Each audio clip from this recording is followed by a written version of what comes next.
السلام علیکم۔ گڑ کا حلوہ گرم گرم نزلہ زکام میں انتہائی مفید ہے۔ سردیوں میں آتی جاتی سردی نزلہ زکام گھیر لیتا ہے۔ مچھلی کے کیپسول 2 عدد صبح یا شام پانی سے کھائیں۔ احتیاط: کھاتے وقت دودھ نہ پئیں۔ دیگر فوائد: گرم طاقت قبض کشا ہوتے ہیں۔ کھانسی جان نہ چھوڑ رہی ہو تو ایک نمک کی چھوٹی سی ڈلی لے کر اسے چولہے پر رکھیں۔ جب وہ سرخ انگارے کی طرح ہو جائے اسے آدھ گلاس پانی میں ڈال دیں، مکس ہونے پر پی لیں۔ یہ ٹوٹکا صبح، دوپہر، شام نیم گرم پئیں۔ انشاءاللہ کھانسی 2 سے 3 روز میں ہی ختم ہو جائے گی۔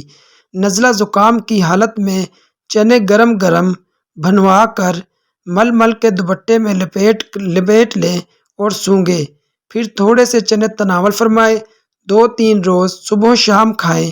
پرہیز: ٹھنڈا پانی نہ پئیں، انتہائی لاجواب اور طاقتور چیز ہے۔ اگر چائے قہوہ میں 2 یا 3 عدد لونگ ڈال دیں گے، پھر چند منٹ بعد اسے پکا کر نوش فرمائیں۔ دانت درد رفو چکر ہو جائے گا۔ اگر سردی کی وجہ سے بار بار پیشاب آتا ہو تو 1 گرام سونف دار چینی ہمراہ دودھ پلانا مفید ہوتا ہے۔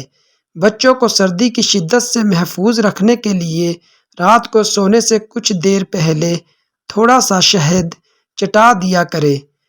نزلہ و زکام رہتا ہو، گلے میں خراش ہو، 4-5 خشک خوبانیاں کھا کر 1 کپ ہلکی نیم گرم چائے پی لیں، انشاءاللہ فائدہ ہوگا۔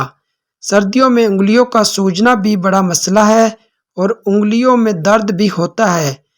اس کے لیے آٹا چھاننے سے جو بھوسی نکلتی ہے اس میں نمک ملا کر پانی میں جوش دیں، پھر جب پانی قدرے ٹھنڈا ہو کر نیم گرم پانی رہ جائے تو اس میں 5 منٹ ہاتھ ڈال کر رکھیں، پھر نکال کر دھو لیں اور کریم لگائیں۔ روزانہ رات کو زیتون کے تیل کے ساتھ چہرے پر ہلکا ہلکا سا مساج کریں، تازگی برقرار رہے گی اور چہرے کی جلد سردیوں کی خشکی سے محفوظ رہے گی۔ ہمارا چینل سبسکرائب، ویڈیو کو لائک اینڈ شیئر کر دیجیے۔